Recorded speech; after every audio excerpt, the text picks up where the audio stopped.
E a gente é mal educado a fazer isso, mas senão não funciona para o vídeo. A gente apenas abre, sai para ser auditório do nosso presidente Ciro Gomes. Com a palavra, meu companheiro, irmão Ciro Gomes. Obrigado, Lupe. Meu irmão presidente. Bom dia a todas e a todos, a nossos companheiros deputados federais, nossos companheiros da militância e um especial bom dia aos amigos da imprensa que atenderam ao convite. A nossa ideia, já apresentada aos 100 dias do governo, e com o passar do tempo ela vai ficando mais relevante, a nossa ideia é tentar mudar o ambiente onde o debate político brasileiro tem se ferido.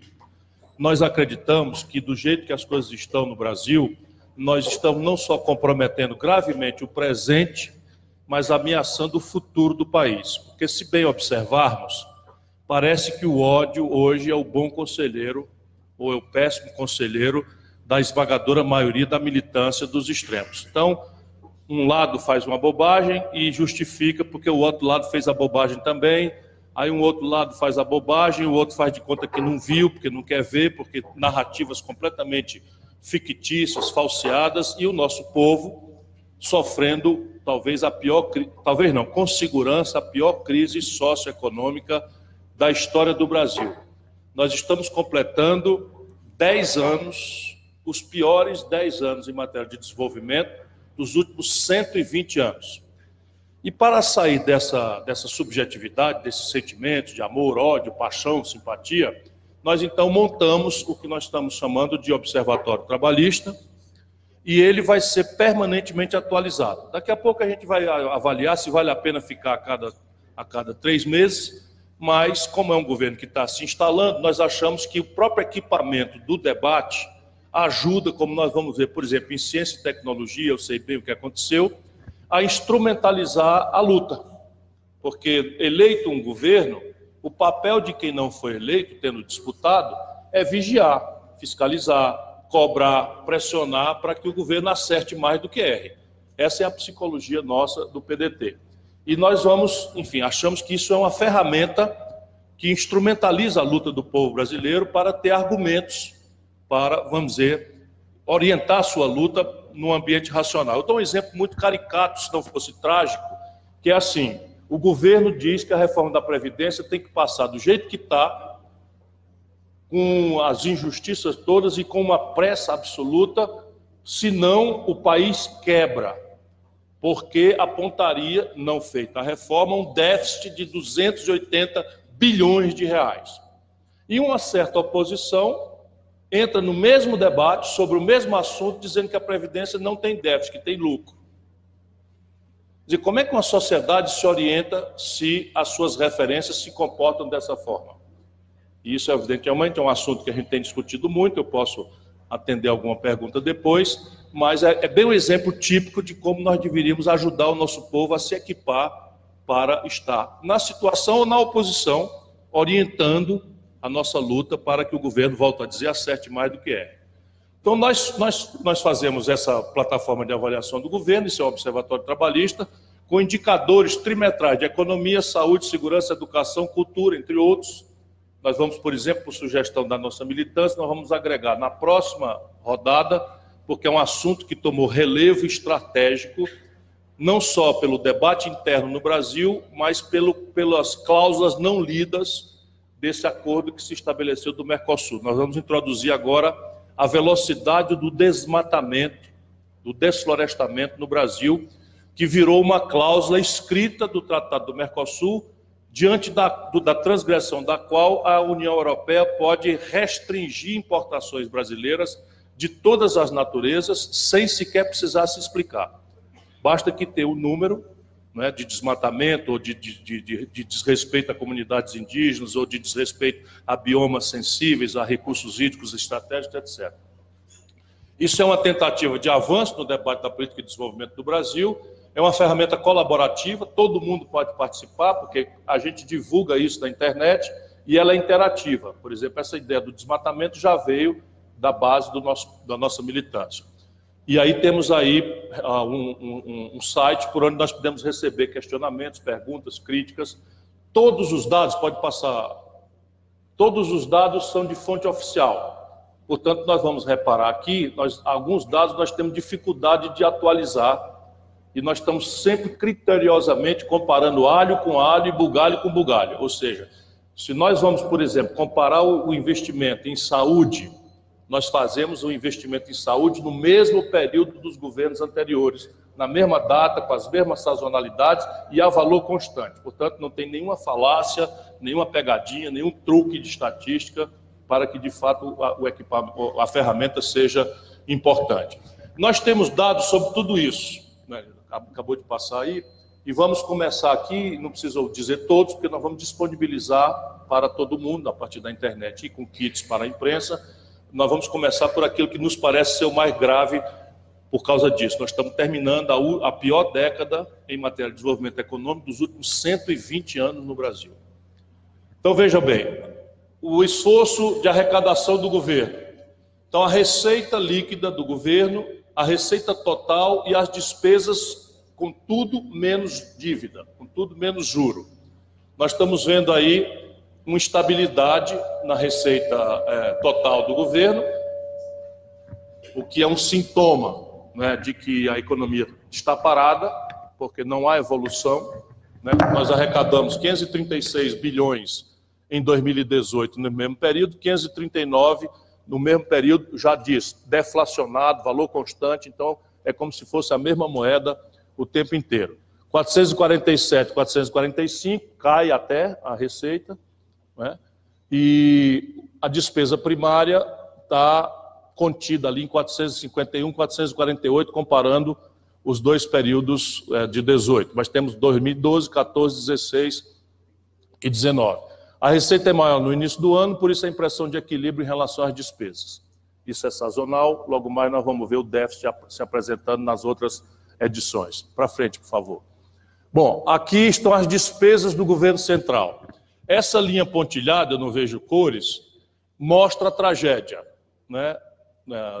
O investimento, saúde, educação, Bolsa Família, LOAS e abono social. O investimento, que é essa linha pontilhada aqui, simplesmente é o menor desde a Segunda Guerra Mundial. Então, o Brasil está deprimindo o investimento sem precedentes. Investimento significa tudo o que o governo faz. Infraestrutura, por exemplo, tem 24 mil obras paradas, seria objeto disso aqui. Então, aí você vê em educação a queda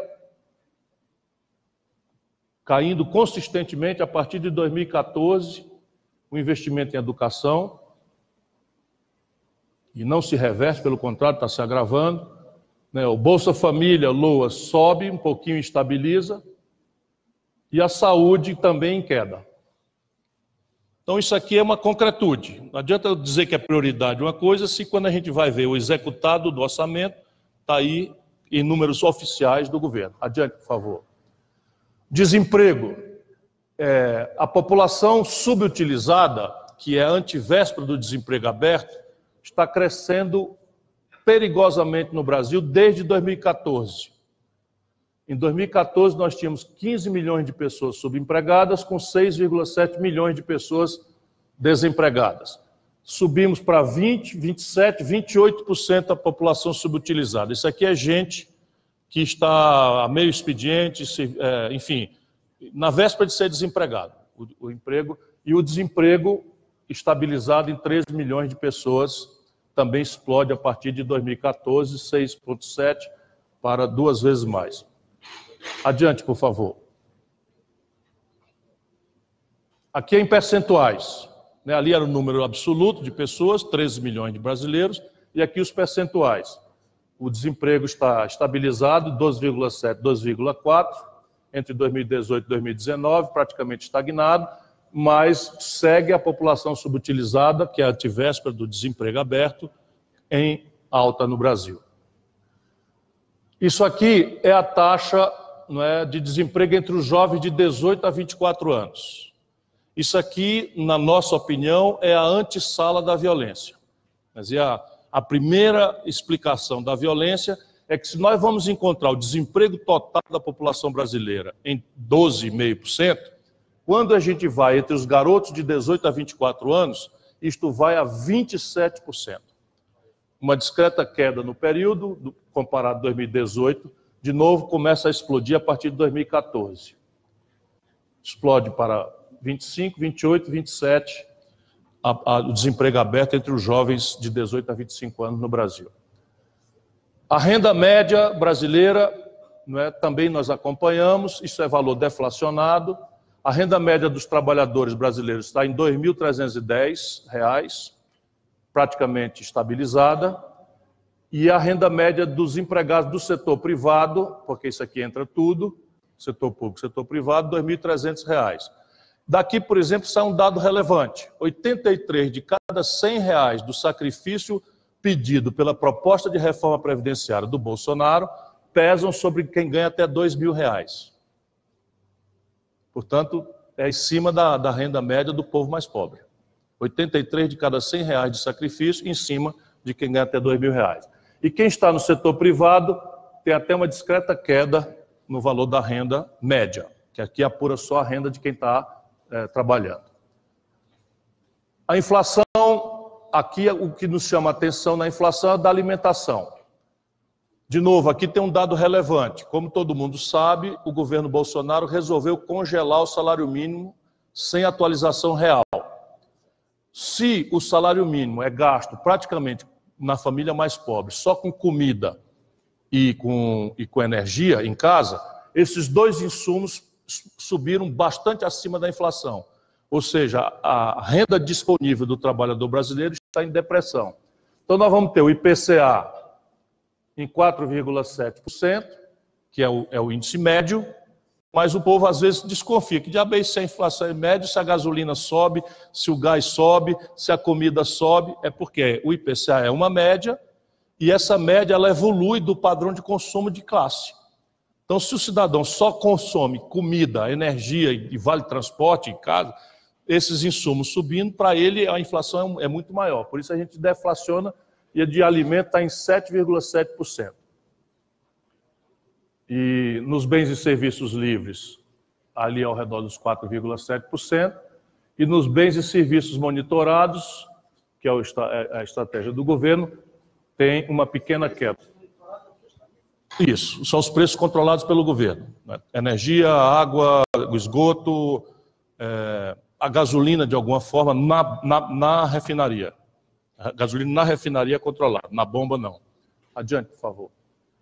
Aí a taxa real de juros apresenta, desde 2016, uma discreta queda na taxa do crédito de pessoa física. A Selic, média, está aqui. Isso só de janeiro a abril. E o crédito de pessoa jurídica está aqui. Então, há uma discreta queda na taxa de juros, não suficiente ainda para a atividade econômica sentir qualquer efeito, porque, como sabem, essa taxa de juros é a que o governo paga pelos títulos, mas, em cima disso, o oligopólio dos bancos impõe o maior spread do mundo, nós vamos mostrar aqui, fazendo com que o crédito disponível para a população e para as pessoas jurídicas e empresas ainda siga proibitivo. Adiante, por favor. Só para vocês terem uma ideia, a taxa de juros do cartão de crédito. Cartão de crédito rotativo, não tem como alguém sair de uma dívida dessa. 271%. Só para vocês terem uma ideia, o American Express cobra 271% aqui no Brasil, cobra 14% o mesmo American Express nos Estados Unidos, com inflação mais ou menos iguais uma da outra. Isso é claramente um fenômeno regulatório derivado do oligopólio e que é protegido pelo Banco Central, que deveria, teoricamente, fiscalizar e dissolver esse oligopólio.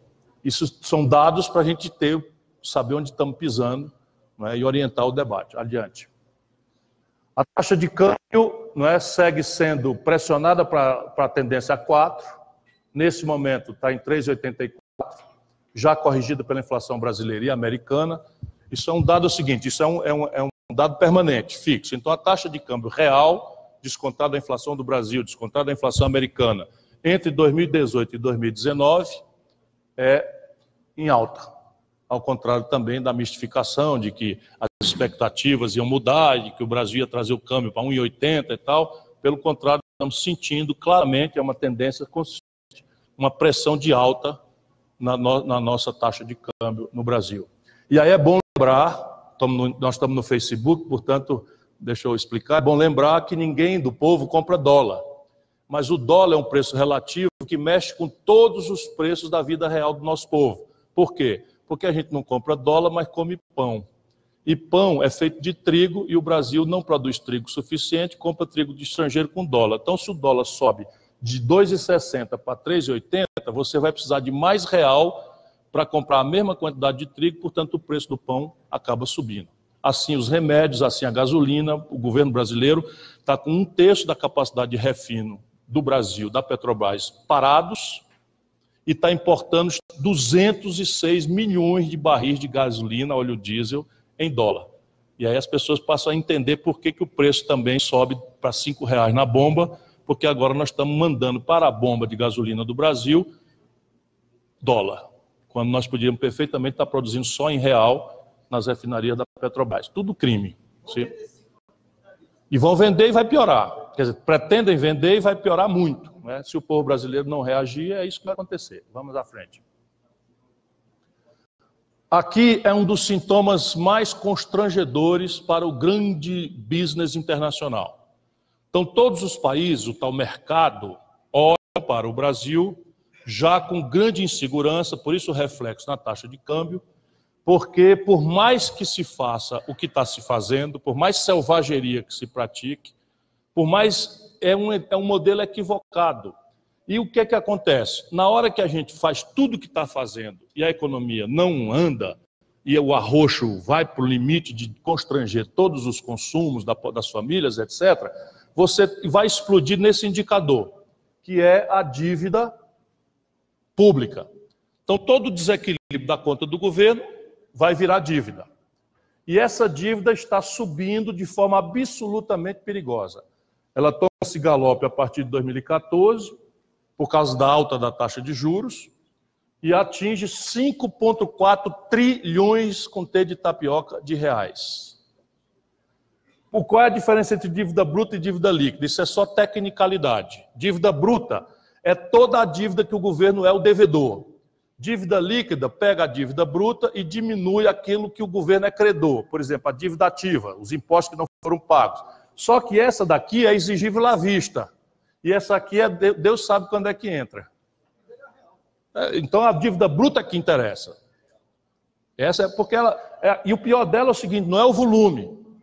1000 fraudes estão acontecendo e hoje praticamente 1/4 dela vence em 4 dias.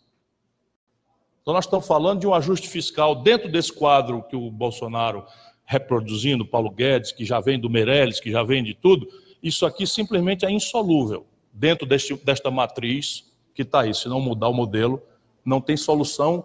Isso vai corresponder, adiante, por favor, ao indicador internacional. Ela aponta para rapidamente, ainda em 2019, alcançar 80% do PIB.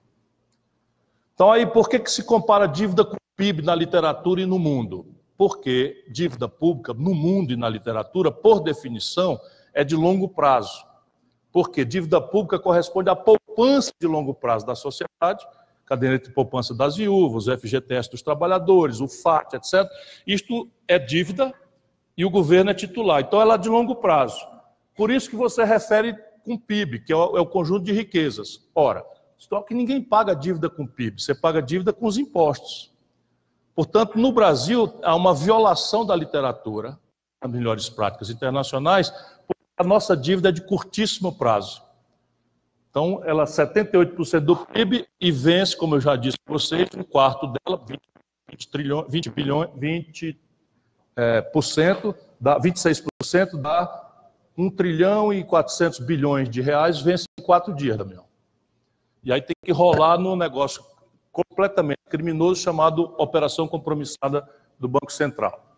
E aqui está a descrição. Isso daqui é difícil tecnicamente você fazer ser um assunto popular, mas isso aqui, por exemplo, eminentes congressistas aqui presentes, isso aqui é uma fraude, antes de mais nada, contra vossas excelências. Por quê? Porque o único emissor autorizado pela Constituição de dívida é o Tesouro Nacional. E toda a premissa de que o Tesouro Nacional é o único emissor de moeda significa que o Congresso Nacional tem o controle, tem os relatórios, etc. De um tempo para cá, operações compromissadas. De um tempo para cá, esta vedação constitucional de que só o Tesouro é emissor está sendo fraudada e o Congresso Nacional não tem mais controle sobre a emissão de 1/4 da dívida, praticamente, 23%. Por que ela é fraudada? Fraudada porque é o seguinte, a dívida pública, o titular da dívida, o passivo, o devedor, é o Tesouro Nacional. A partir daí, que é uma ordem da Constituição, o Congresso Nacional tem o controle. Então, todo mês, o Banco Central, o Tesouro tem que mandar os relatórios, o Congresso examina, aprova, limita, não sei o que e tal. O Banco Central brasileiro não tem titularidade para emitir dívida. E a partir de um certo tempo, eles usaram uma fraude, que se chama operação compromissada, que eu explico já já, para que o Banco Central seja ele próprio o emissor da dívida. E aí não tem controle do Congresso, nem de ninguém, nem transparência, nem ninguém sabe o preço, nem sabe o custo, nem sabe o prazo, de nada. E aí, o que é operação compromissada? No mundo inteiro ela existe. É assim, o Bradesco da Ceilândia estava esperando entrar R$70 mil de um recebível e não entrou. Aí liga para o gerente do Banco do Brasil da Ceilândia e diz, olha, eu furou aqui meu caixa hoje, 24 horas, R$70 mil, tu me empresta os R$70 mil de hoje para amanhã, ou de 2 dias, que eu te devolvo. Então isso se chama operação compromissada, que eu te empresto já com 2 dias de volta, são operações de curto prazo para garantir liquidez no sistema interbancário. Eles pegaram esse pretexto, e isso no mundo inteiro corresponde a 2% da dívida. Aqui é 23% e subindo. Para se contrapor a isso, seria aumentar o volume de depósitos compulsórios. E o Banco Central seria aumentar o volume de depósitos compulsórios, porque não é remunerado. O Banco Central fez justamente o contrário, está reduzindo o depósito compulsório, consequentemente, pretendendo. O que o André está falando é bastante importante também. A gente tem que pedir a Deus que ilumine a nossa palavra para ver se o povo entende. Mas assim, quando você faz a Operação Lava Jato, e endeusa o Sérgio Moro, e não sei o que e tal, nós estamos falando de propina de 3% de superfaturamentos de comissão sobre obras. Isso é a corrupção podre que tem que ser punida, não há a menor dúvida disso. Isso daqui é corrupção institucionalizada. De R$1 trilhão. R$1 trilhão.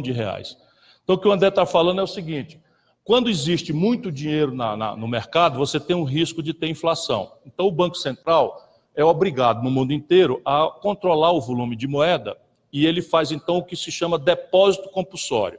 Parte da moeda que está nos meios, eles têm a obrigação de depositar no Banco Central para não ficar o meio circulante muito folgado e, portanto... Não, o Banco Central ele enxuga o dinheiro para não deixar dinheiro sobrando, que pode ter risco de inflação. No caso do Brasil, o que é que eles estão fazendo?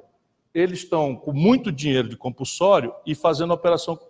E agora o Paulo Guedes, que defende a autonomia do Banco Central, anunciou, sem audiência do Banco Central, que o Banco Central vai afrouxar os compulsórios. E aí, como os compulsórios, a economia está parada, ninguém está tomando crédito, o que é que acontece? O próprio governo, via operação compromissada, pega o mesmo dinheiro, só que remunerando a 14%, 15%, sabe-se lá que taxa de juro é.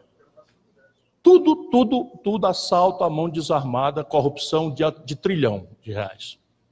Adiante, por favor. Aqui é a variação do nível de atividade econômica, lamentavelmente, né, todos os sintomas são de que o ano 2019 vai para uma estagnação ou para uma recessão. Isso aqui o Observatório Trabalhista diz pela primeira vez, quando o mercado estava falando que a economia de 2019 ia crescer 2%, nós, aos 100 dias, até nós nos surpreendemos, nós notamos pela primeira vez, antes do dado oficial sair, nós notamos, isso foi ajudado pela nossa bancada no Senado, que tem acesso ao Instituto Fiscal Independente, e conseguimos o dado antes de ser divulgado. Então, nós vimos por primeiro de que a economia brasileira estava caminhando para uma queda e não para um crescimento. E agora nós estamos indicando uma queda mais grave, o que já sinaliza o comprometimento de qualquer expectativa mais generosa de crescimento em 2020. Então, nós já botamos no mato, como a gente chama no Ceará, jogamos fora, jogamos no lixo o ano 2019, e pela severidade da depressão econômica, já estamos influindo para o número de 2020 também não ser expressivo. E a gente decompõe. Então, o volume de vendas do comércio, mesmo que tivesse deprimido, como aconteceu em 2016, que cai de 2014 para 2016, é o pico da depressão, melhora e agora volta a cair o volume do comércio. A produção física da indústria é uma tragédia. Ainda ontem, anteontem, o Rio Grande do Sul fechou 2 indústrias tradicionais. Uma que comprava leite, da Nestlé, e a outra, não lembro bem qual é. O Rio Grande do Sul fechou 2 indústrias relevantes. A DECA. Fechando 2 indústrias no Rio Grande do Sul, vindo se somar as 13 mil indústrias que foram fechadas no Brasil nos últimos 3 anos. 13 mil indústrias foram fechadas. E a produção física, a produção física da indústria tendente a zero, e o volume de serviços vendidos tendente a zero, e o volume de vendas no comércio sinalizando para uma queda muito mais drástica do que qualquer economista pode imaginar, mesmo eu imaginava no começo do ano. Sinal de uma brutal retração na renda do povo. Adiante, por favor. Bom, a variação do PIB no período, volto a dizer, a depressão mais grave da história acontece em 2016. Por que eu estou fazendo esses dados aqui? De novo, ódios e paixões à parte. Uma coisa é verdade, o Bolsonaro não produziu a tragédia brasileira. Ele é responsável por corrigir a tragédia brasileira.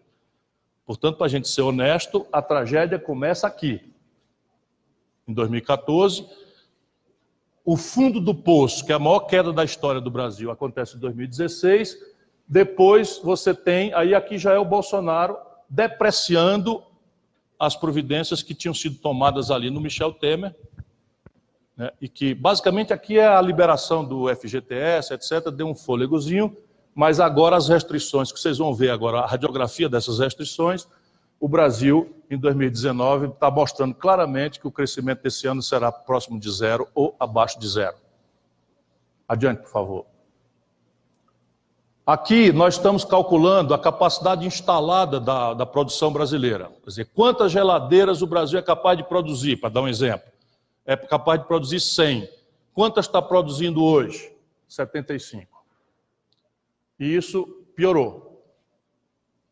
Então, veja, a capacidade instalada de uma indústria, o limite dela é o sinal do investimento. Vamos entender fácil para todo mundo que está conosco na internet. Se eu tenho capacidade de produzir 100 geladeiras e só estou produzindo 75, eu não vou investir para fazer uma outra fábrica de geladeiras, evidentemente. Então, não tem retomada de desenvolvimento possível com o nível de ociosidade.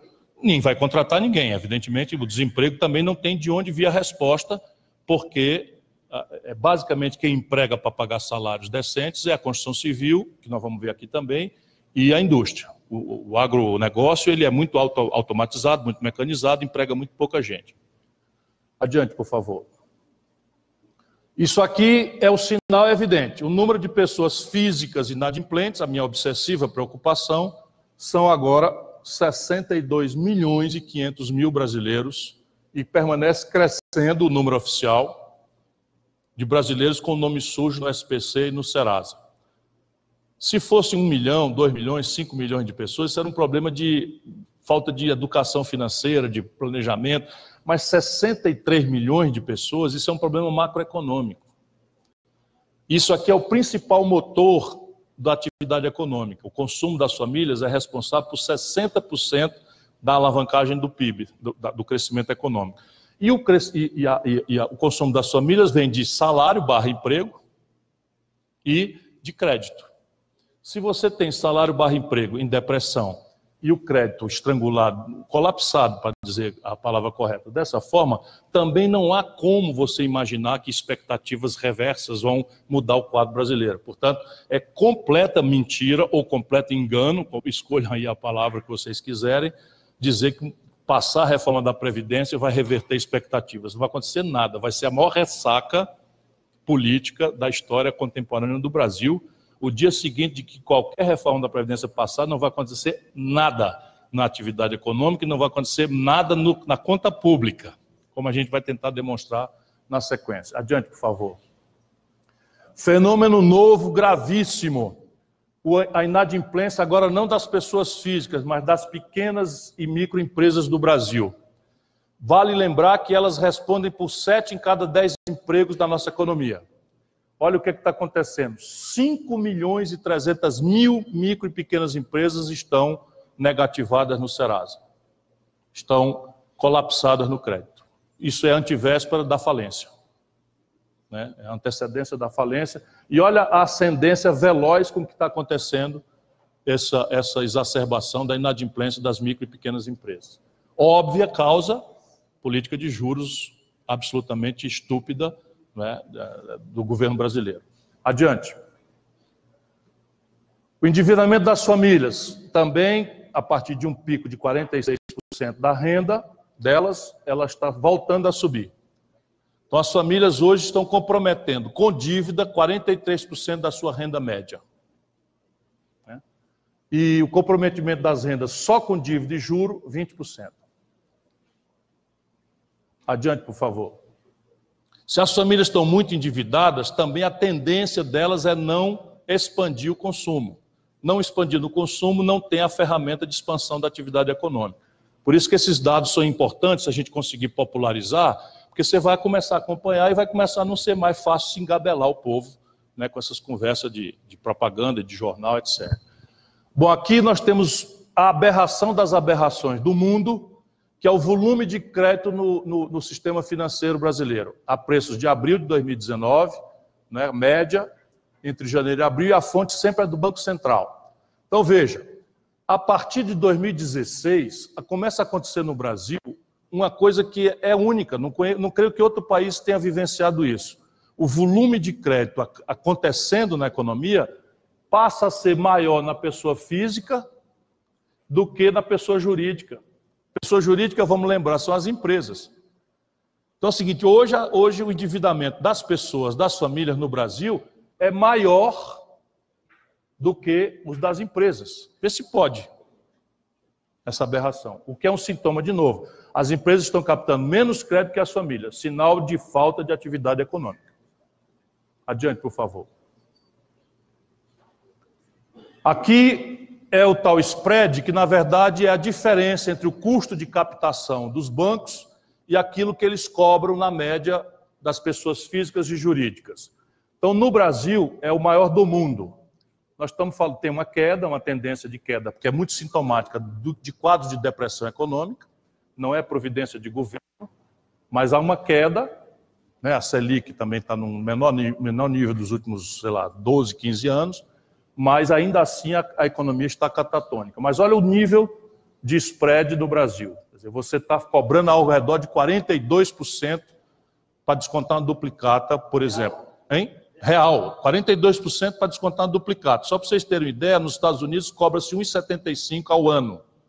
Aqui cobra 42%. Então, no Tratado do Mercosul, nós facilitamos muito a indústria. O industrial europeu se financia 4% ao ano, e o industrial brasileiro se financia 42%. E eles vão competir agora sem proteção tarifária, porque o Bolsonaro estava com pressa de fazer o acordo. Né? Então, aqui é o saldo de balança comercial. Está estável, com aquela taxa de câmbio de 3,84, nós conseguimos estabilizar, não está expandindo, não está decrescendo, o valor de 98 de 2018 no mesmo período.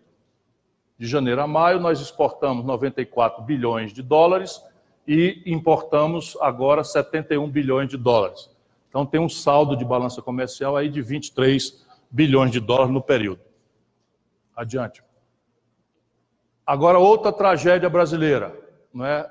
Que é uma ilusão importante que a gente precisa ajudar o povo a entender. Né? Nós temos direito, o nosso povo tem direito, tem aspiração de um modo moderno de consumo. E o modo moderno de consumo são eletroeletrônicos, remédios de última geração, meios de diagnóstico moderno, celular, tablet, computador, carros com toda a informática embarcada, etc., segurança, etc., etc. Esses são os produtos chamados manufaturados. E o Brasil está perdendo violentamente capacidade de exportar produtos manufaturados. É o mais violento processo de destruição de indústrias da história do capitalismo mundial, o Brasil, e está piorando gravemente. Então, só para vocês terem uma ideia, no mesmo período agora, caíram 6% a exportação de manufaturados no Brasil. E a ilusão qual é? Que nós vamos pagar a nossa vida moderna de eletroeletrônico, química fina, remédio com soja, milho, petróleo bruto e minério de ferro in natura. Essa conta não vai fechar nunca. E aqui estamos nós, e é um fenômeno que vem de muito tempo. 2012 já estávamos assim, conseguimos dar uma melhorada, 2016, 2018, por causa do câmbio, e agora depreciou violentamente, né? Crescendo as exportações de manufaturado, de primários, e caindo as exportações de produtos elaborados. Adiante, por favor. Volto a dizer de novo, produto elaborado é que gera emprego e salário. Os produtos primários são altamente mecanizados, não tem praticamente mão de obra. Participação dos tipos de produto nas exportações brasileiras, esses são os produtos primários e esses são os produtos manufaturados. Então você vê claramente que está em queda e é um sinal da nossa desindustrialização visto também por esse outro ângulo da exportação. Aqui é o seguinte, todo dólar que o Brasil tem que pagar para fora e todo dólar que o Brasil recebe de fora, todas as contas juntas. Então nós estamos, né, evoluindo com o resultado das nossas contas externas mais ou menos estável. Não há uma mudança que nós possamos chamar a atenção no período Bolsonaro. Chegamos em 2014 a 4% de déficit, 4% do PIB de déficit nas transações do Brasil com o estrangeiro. Tivemos a crise cambial, a ruptura, o impeachment, etc. E aí chegamos agora a uma espécie de equilíbrio, né? Estamos próximo de um 0 a 0 entre o dólar que a gente manda para fora e o dólar que entra, né? Adiante, por favor. Reservas internacionais. Isso é um ativo importante que o Brasil não está sabendo administrar. O Brasil tem hoje hospedado no estrangeiro uma espécie de caderneta de poupança em dólar, que equivale a 382 bilhões. Ela cresce de 2018 para 2019, mas deixa eu explicar para vocês o que parece ser uma coisa muito boa, e não deixa de ser, mas ela tem um lado complicado. É assim, o Brasil, para não deixar o dólar cair muito, o Banco Central entra no mercado e compra dólar. Quando ele compra dólar, ele bota real no mercado. Ele compra dólar com real, bota real no mercado. Essa montanha de real ia gerar inflação eventualmente. Então o governo pega e emite dívida. Então na prática é o seguinte, nós estamos tomando dinheiro emprestado a 14% ao ano para botar dólar hospedado a 0% nas reservas. E o Brasil não precisa ter esse volume grande, porque tecnicamente a gente precisaria guardar 1 ano e meio de importações. Isso são os padrões técnicos. Se você tiver 1 ano e meio de importação guardado, significa aí com folga 230 bilhões de dólares. Então nós temos 150 bilhões de dólares que poderiam ser destinados, por exemplo, a um fundo soberano que poderia ajudar a reestruturar a dívida. Uma parte disso poderia virar investimento em infraestrutura, desde que lastreado direitinho, com RED correto e tal. Não estão sabendo administrar isso. E existe também aqui uma peculiaridade. Isto estava, quando eu era ministro da Fazenda, eu coloquei esse dinheiro no BIS, que é o Banco Central dos Bancos Centrais, que é um banco público internacional. A partir do Fernando Henrique, nunca mudou, eles espalharam essas reservas brasileiras em vários bancos particulares estrangeiros, privados. Então aí tudo é possível, tá certo? Imagina você ter 100 bilhões de dólares hospedados no Citibank, se alguém pode... Não, deveria ser, mas não é não. Né? Até porque se você botasse num banco só, você conseguiria talvez uma remuneração melhor para isso. Adiante, por favor. Aí agora alguns indicadores, para não cansar muito mais vocês, do produto disso na vida do povo no cotidiano. Segurança pública. Primeiro o critério nosso é o seguinte, pouco importa o que é que o governo diga, o que é que o político fala. Só é prioridade aquilo que a gente guardar coerência na execução do orçamento. Então é o seguinte, a minha prioridade é a educação.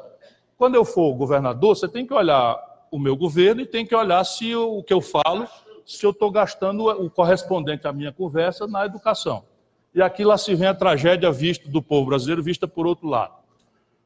O orçamento é executado, ou seja, não é o planejado, não é o anunciado, é o executado. Na boca do caixa, nós fomos lá e apuramos, fonte é Tesouro, o Senado Federal volta a dizer que bebe do Tesouro Nacional, diretamente, informação oficial, requerida pelos nossos companheiros da bancada, o Cid tem me ajudado muito, o Everton também, o Arci.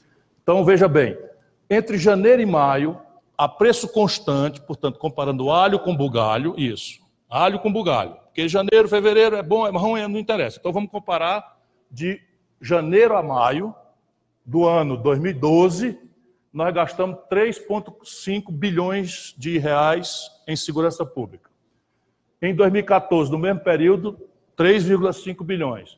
Em 2016, 3,11. Em 2003, 3,51, caiu para o menor executado da história recente do Brasil. Então, não há nenhuma coerência entre a afirmação de que o Bolsonaro, que se elegeu com discurso de segurança, que comparado, naturalmente, ele está com 6 meses. Ele tem todo o tempo do mundo para corrigir, mas nós vamos ficar fiscalizando e vamos mostrar para o povo brasileiro que o Bolsonaro, na comparação com o mesmo período e a valor constante, portanto, a valor de hoje, já tirado a inflação, o Bolsonaro é o menor investimento em segurança pública de todos os governos brasileiros das últimas décadas. O auge do impeachment, aqui. Janeiro a maio. Isso. Exatamente. Nós estamos na hora que o país estava parado, nós estamos igual. Boa lembrança do André, está lembrando que esse volume aqui foi no auge do impeachment porque o país estava parado. Nós agora, teoricamente, no momento mágico do governo, estamos no mesmo limite, como se o país parado estivesse. E aqui para nós, 3 bilhões de reais para um Brasil, 3,5 bilhões de reais, isso aqui quer dizer o seguinte, para o governo federal, segurança pública nunca foi prioridade. Porque, para quem conhece finança pública, isso aqui é um tostão dos pequenos. O Ceará deve estar gastando mais ou menos isso daí. O Ceará deve estar gastando mais ou menos isso daqui em segurança pública. Só para você ter uma ideia do ridículo que é a prioridade para a segurança. Oi.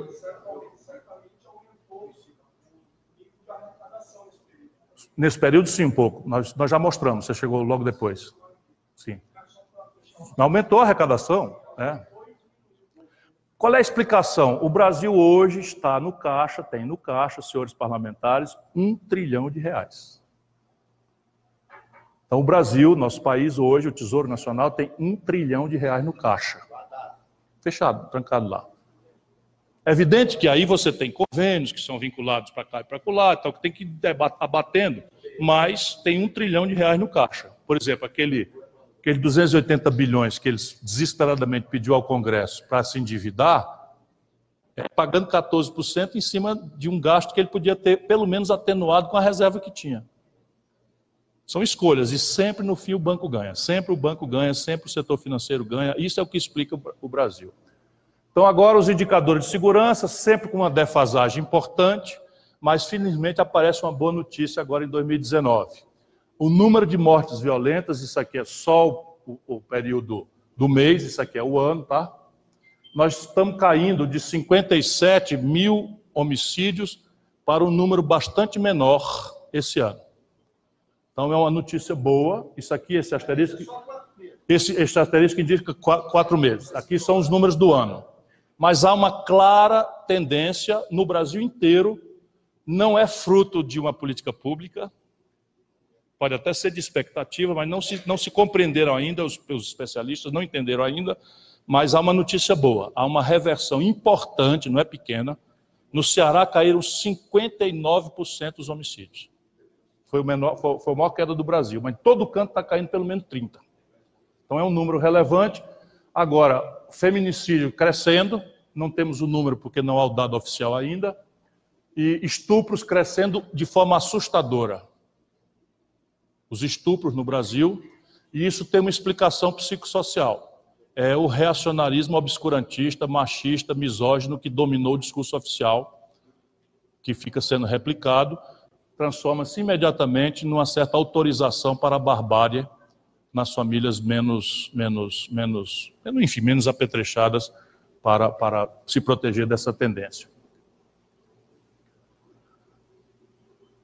Saúde. De novo, nós temos aqui em 2012, a valor constante, um número muito baixo, 36 bilhões, depois 44, 41, cai, e aqui é o menor volume desde 2012.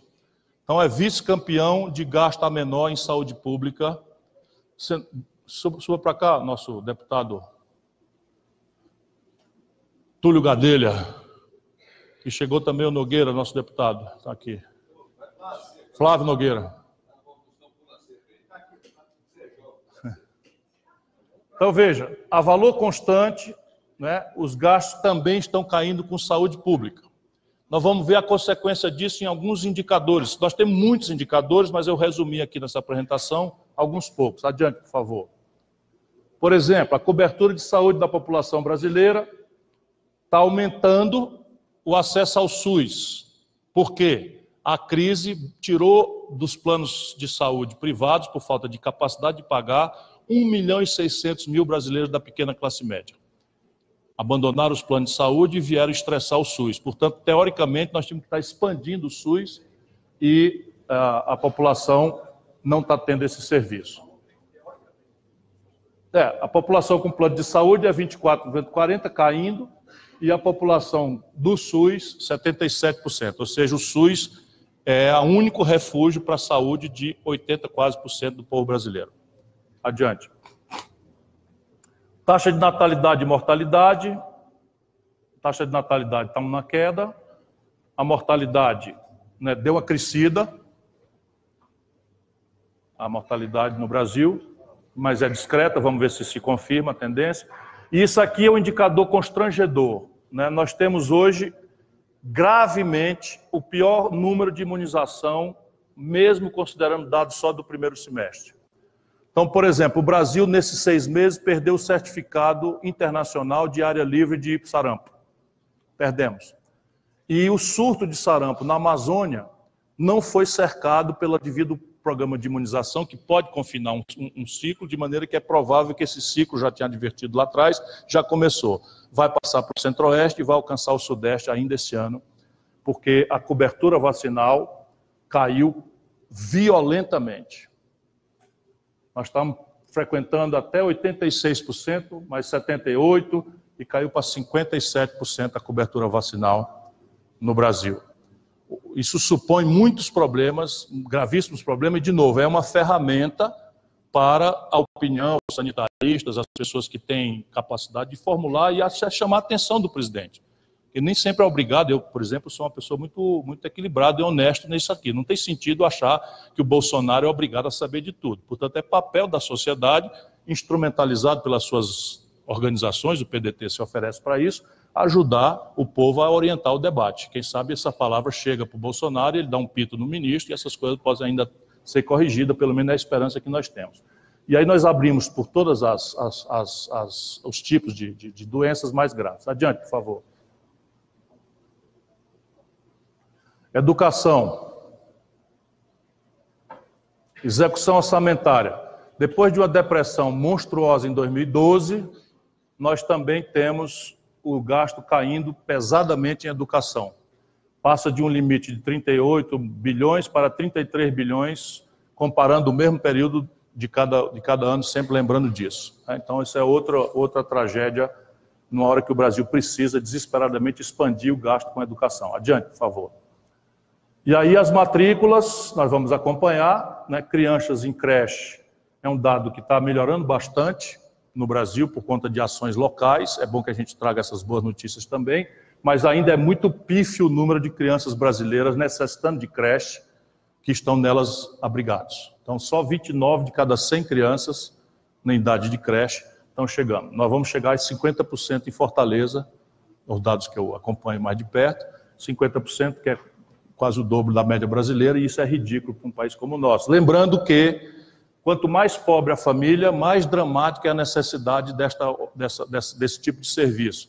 Porque a mulher, para além de ter direito de ter um filho bem protegido, ela tem a dupla jornada de trabalho. Portanto, se ela não puder deixar o filho bem cuidado, e todas as neurociências modernas demonstram que é nessa idade, de 0 a 3 anos, que a criança desenha praticamente as suas capacidades cognitivas futuras. Se não acudir nessa hora com socialização, com comida, com assistência médica odontológica, pode se estar perdendo como de fato se estão perdendo muitos filhos dos brasileiros. Adiante, por favor. Bom, volta só uma para chamar a atenção de uma coisa aqui. O ensino superior, né? A quantidade de jovens no ensino superior brasileiro é esse triângulo aqui, ó. Só para vocês terem ideia, esse número na Colômbia, ou seja, entre 18 e 25 anos, só 25% dos brasileiros têm acesso à universidade. Na Colômbia é 42%. Em Cuba é 50%, que é mais pobre do que o Ceará. Só para vocês verem a aberração. E sem isso aqui, não há ciência e tecnologia, não há inovação, não há capacidade de sofisticação econômica de nenhuma natureza.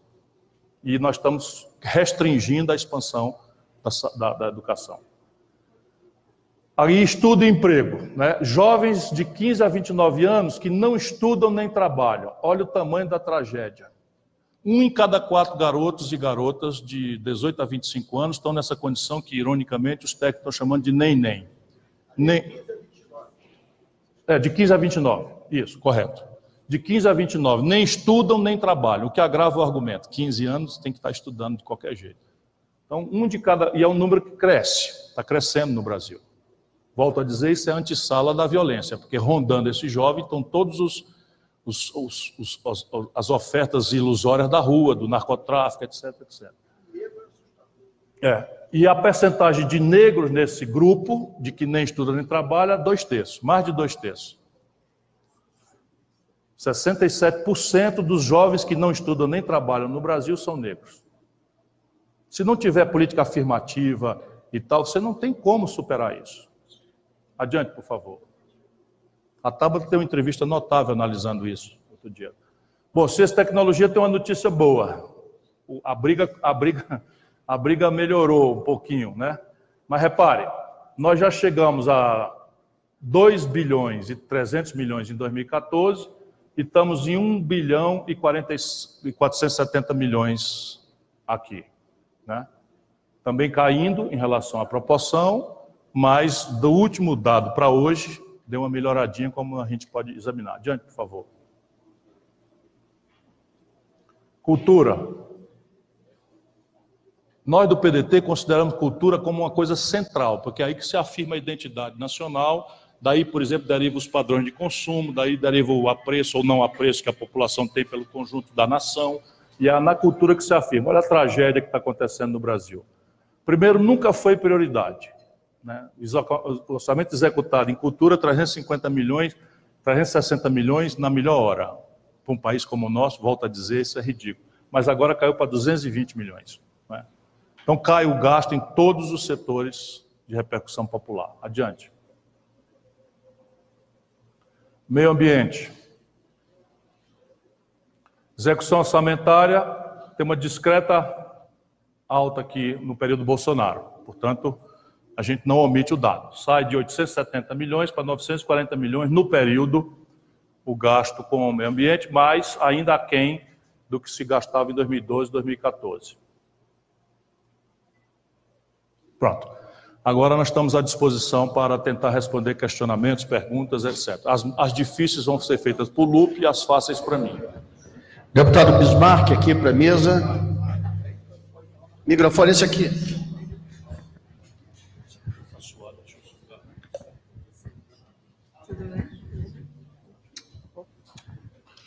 Bom dia.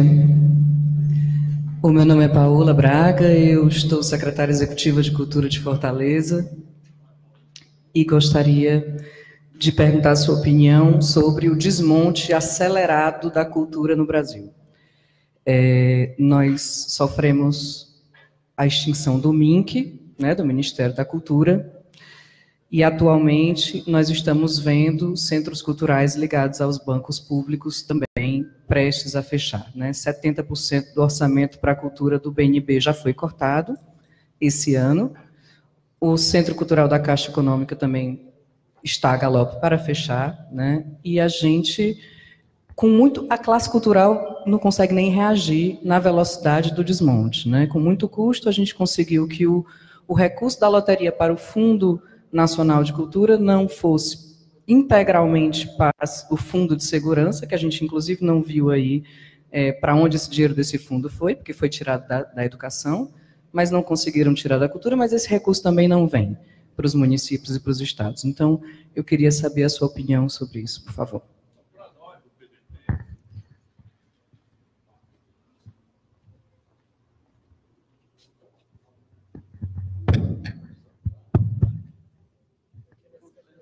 Para nós do PDT, que somos o partido de Darcy Ribeiro, nós somos o partido, enfim, de Pasqualini, nós compreendemos com muita relevância e centralidade a questão da cultura. Nós não confundimos cultura com um lado importante dela, que é o fomento, que é o mecenato, que é o financiamento das expressões artísticas. Isso é um lado importante, mas não é só isso.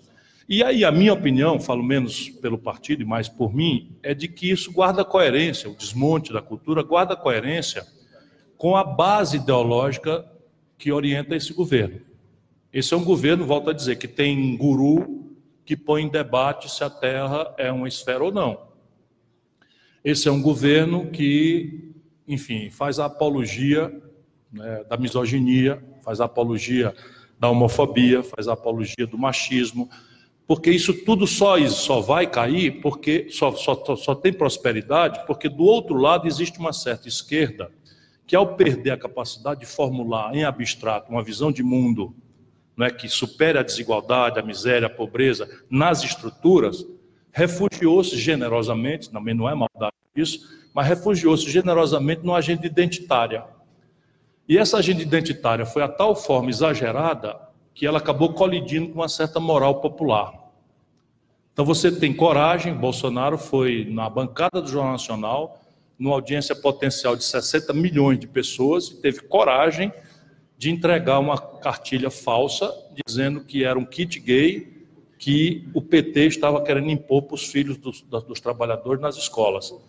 Ele teve coragem de fazer isso, por quê? Porque lá nos 60 milhões de pessoas está um conjunto de brasileiros muito frustrado, muito decepcionado e muito zangado, né, com essa ideia identitária que descola completamente das questões reais que o povo está vivendo. E isso só se faz em ambiente de incultura. Sabe, tem que cevar, estimular a ignorância, que, aliás, a apologia da ignorância vem de muito tempo. Esse negócio de paixão por personalidades, né, de uma coisa despolitizada, sem projeto, que bota o destino da nação toda na mão de um salvador da pátria. De tempos em tempos o Brasil vive nisso. Isso só funciona em ambiente de incultura, de apologia da ignorância, de não fazer uma aposta na inteligência do povo. Portanto, reverter esse quadro, denunciar e reverter esse quadro, não no próximo governo, mas agora, é tarefa de toda a nossa militância. Bom dia, Gabriel do Jornal o Globo. O senhor disse que é alguma mentira de que a reforma da Previdência vai reverter expectativas. Será que poderia elaborar um pouquinho para a gente? Obrigado. Porque, repara, as expectativas, elas são muito melhor informadas do que a propaganda faz supor. Então, veja, uma nação que tem 75% de capacidade instalada ocupada apenas, vai reverter essa capacidade instalada para 80%, 85%, 90%, porque a reforma da Previdência vai passar? Qual é o efeito disso na renda do povo? No primeiro momento, é gradualmente uma coisa restritiva. Só dar um exemplo. A média das aposentadorias, passando esse relatório, cai 13%. Por que cai 13%? Por um truquezinho que eles meteram lá na reforma, que ninguém tem direito de ajudar o povo a entender, porque a grande mídia não... Talvez é porque é um assunto árido e tal. Mas repare, hoje, a lei em vigor manda que você desconsidere os 20% de salários menores.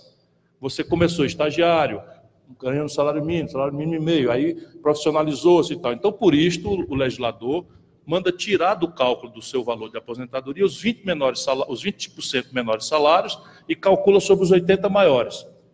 Com essa reforma, eles retroagem a toda. Se você retroage a toda, a queda na aposentadoria média doravante é de 13%. Isso ajuda ou desajuda o consumo? Isso ativa ou desativa a economia? Esta providência. Agora vamos pelo lado fiscal. Então, teoricamente, seria uma grande providência sobre o lado fiscal e tal. Recalculadas as contas, que nós já fizemos no PDT, da versão do relatório, que já tirou capitalização sem contribuição patronal, já fez isso, já fez aquilo, nós teríamos, em tese, uma economia em 10 anos de 800 bilhões de reais. Só que não é uma economia de 80 por ano, que entraria de forma muito bem-vinda no déficit de 140. Não resolve, portanto, não reverteria em si expectativa, mas seria um bom sinal. Por quê? Porque isto é uma estratégia de fade-in, ou seja, são poucos milhões no primeiro ano, algumas dezenas de milhões no segundo, algumas centenas, outras dezenas no terceiro, ou seja, o governo Bolsonaro não vai beber desta fonte. Supondo que o calendário que o governo vai fazer, que depois que aprove no Congresso, na Câmara, no interstício de 15 dias, 2 votações nominais de 308, sem nenhuma emenda supressiva, que os cálculos continuem mesmo, depois da mesma dinâmica no Senado, e que isso morra no Senado, não volte para uma revisão da Câmara, etc., nós vamos ter o efeito disso para 2020 nulo. São coisas práticas, entende? Então, e vai ser a maior ressaca, porque o povão está chantageado. O nosso povo tem muito boa vontade de ajudar. Eu estou fazendo seminários populares sobre previdência na favela. O povo não sabe. Por exemplo, não sei se você sabe que está lá uma pegadinha determinando que os juízes do Supremo Tribunal Federal sejam aposentados compulsoriamente, não mais com 75 anos, como são hoje, mas com 70. Sabe o que é que significa isso? A tal venezualização do Brasil. Com isso, o Chaves daqui, ou o Maduro daqui, como queiram, iria nomear 6 ministros do Supremo, portanto, compor a maioria do Supremo. Essas coisas todas, qual é o efeito em expectativas que isso tem? Lembrando que o mercado não é burro. O mercado não acredita no ratinho, no merchandising do Silvio Santos. O mercado está acompanhando os números. E os números seguintes, pega o número do Paulo Guedes, que é obrigado a fazer isso com certa coisa, se não perde a confiança do tal mercado. Pega o número do Paulo Guedes de qual será o déficit público no Brasil no ano 2020. O que ele fez? Ele diminuiu ou aumentou? Está lá previsto pelo Paulo Guedes que em 2020 o déficit será de 140 bilhões de reais, ou a isso aproximado.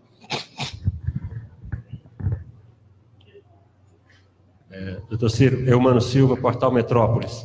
Minha pergunta é em relação ao acordo Mercosul-União Europeia. O senhor fez algumas referências aí durante a entrevista, durante a sua apresentação. Eu queria a sua opinião geral sobre o acordo. O princípio, isso não deve nos assustar, deve ser o livre comércio. Então, nós do PDT, assim, a minha formação, nada contra. O princípio, a humanidade deve lutar para que o livre comércio um dia seja uma realidade. Só que isso tem que vir junto também com a franquia para a livre migração, porque não tem muito sentido você deixar migrar coisas e riquezas financeiras e restringir a migração das pessoas. Isso deforma completamente o princípio. Mas, isto dito, o mundo está muito longe de poder praticar isso. E eu não li o acordo ainda, como ninguém pôde ler ainda o acordo, porque ele foi anunciado lá na Europa, mas não foi disponibilizado ainda a tratativa. Entretanto, eu sei por que razão, pela minha vivência, né? Eu sei por que razão esse acordo estava enganchado. E ele estava enganchado basicamente por um conjunto de confusões, cada qual a mais grave, mais complexa. Primeiro, a brutal assimetria entre as condições de produzir e empreender no Mercosul e a Europa. Eu citei aqui um exemplo. O industrial europeu se financia a 8% ao ano, o brasileiro se financia a 42%. O europeu trabalha na ponta do processo tecnológico, é um dos centros dinâmicos, ainda é o segundo centro dinâmico de tecnologia do mundo. O Brasil tem um retardo extenso no seu padrão médio de industrial de atraso tecnológico. Depois o europeu tende a se apresentar com mega quantidades, ou seja, escala gigantesca, o que já supõe um barateamento do produto médio da Europa. O Brasil, 7 em cada 10 empregos, como eu mostrei, vem de pequena empresa. Então, se você, primeiro, botar livremente para competir, quem se financia a 40, está atrasado tecnologicamente e trabalha em pequena escala, com quem se financia a 8, trabalha em sofisticação tecnológica de ponta em mega escala, essa competição não existe. Certo? Então, essa é a primeira grande assimetria. A segunda é um conflito interno no Brasil. A Argentina praticamente já dizimou seu parque industrial, mas o Brasil ainda tem 10% do PIB de base industrial. E temos potenciais para reverter esse quadro e muito rapidamente nos complexos industriais de petróleo, gás, bioenergia, não por acaso estão violentados, no complexo industrial da defesa, que não por acaso está violentado, no complexo industrial da saúde pública, e os europeus empurraram nesse acordo, por exemplo, restrições aos genéricos brasileiros. Enfim, há uma série de potenciais que eles todos estão minando, destruindo as potencialidades do Brasil, voltar a ter 30% do PIB de base industrial, que é o que paga a conta. Então, o que acontece? A indústria brasileira hoje está liderada por pelegos. Então, o presidente da CNI é um falido, não tem mais indústria, e sai batendo palma para um negócio que vai acabar de liquidar a indústria brasileira. Enquanto isso, o agronegócio tem prevalência. E aí, o que é o agronegócio? É o inverso. O agronegócio brasileiro se financia a juros subsidiados, mais barato do que o juro europeu. O agronegócio brasileiro é sofisticado, do ponto de vista tecnológico, na repercussão da produtividade. O agregado tecnológico aí é mínimo, mas a produtividade brasileira, água, chão, sol, Embrapa, não sei o que e tal, é mais mais competitivo do que eles, e nós temos escala. Nesses produtos, o que é que os europeus empurraram no acordo? Empurraram a faculdade de, por razões ambientais, desacatarem o livre comércio, do ponto de vista de agropastoris, produtos agropastoris, a razão de meio ambiente. Aí quem achar que é por acaso que o Macron levanta a voz contra o Brasil na questão ambiental, que a Angela Merkel quer ter uma conversa cara a cara com o Bolsonaro, por conta só quem é abestado, como diria o meu conterrâneo Tiririca, é que acredita que isso é amor mesmo ao meio ambiente. Isso tudo já é o plantio. Como eles pediram à Suécia, e a Suécia já fez, está proibido entrar produto agropastoril na maior rede de supermercado da Suécia. Eles já estão fazendo, antes da assinatura, já deram um sinal. O que é a vida normal do mundo? O mundo não é um encontro de pessoas de boa fé. O mundo é um choque de interesses, é uma guerra de interesses. Basta ver o que está acontecendo entre China e Europa, e Estados Unidos. Agora, em princípio, isso daí são as duas grandes questões, né? Você tem a facilidade ao Brasil restrita e com possibilidades de fuga pelas restrições ambientais. Por exemplo, está proibido lá, eu quero ver quando o agronegócio souber mesmo do que está acontecendo, esse bando de reacionário aí do centro-oeste do Brasil, eu quero saber, quando eles lerem lá a cláusulazinha, dizendo que o Brasil se comprometeu a diminuir a quantidade de agrotóxico na... Então fica aqui, o Bolsonaro autorizou 239 agrotóxicos em menos de 6 meses de governo, mais de 40 deles, princípios ativos, banidos da Europa, transformados em ilegais. E o Bolsonaro assina um acordo dizendo que os produtos brasileiros agora não podem mais chegar na Europa carregando os agrotóxicos que ele licenciou.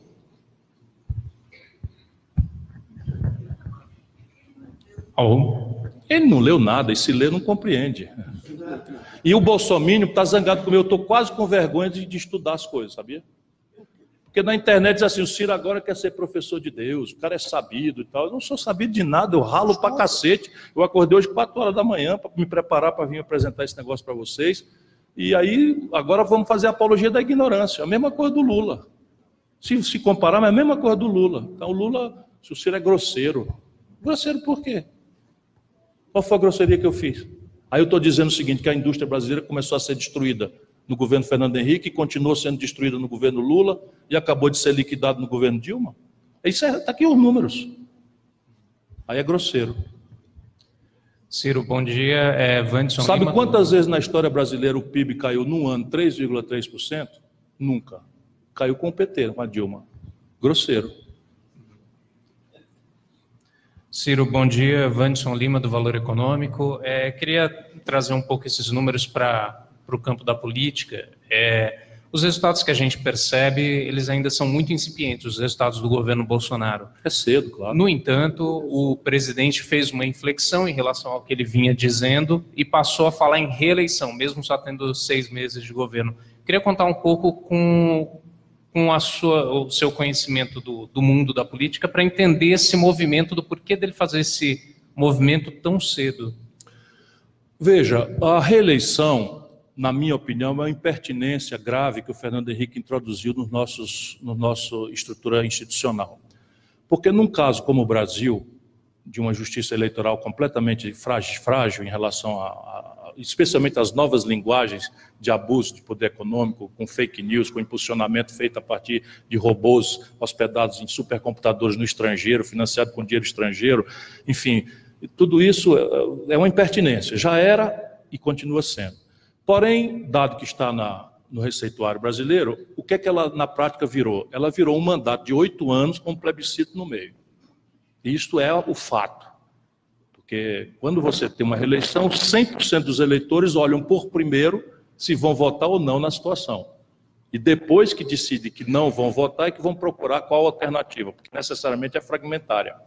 Portanto, a polarização é quase natural. Então, é prudente que nós tenhamos humildade e olhemos o quadro como ele é.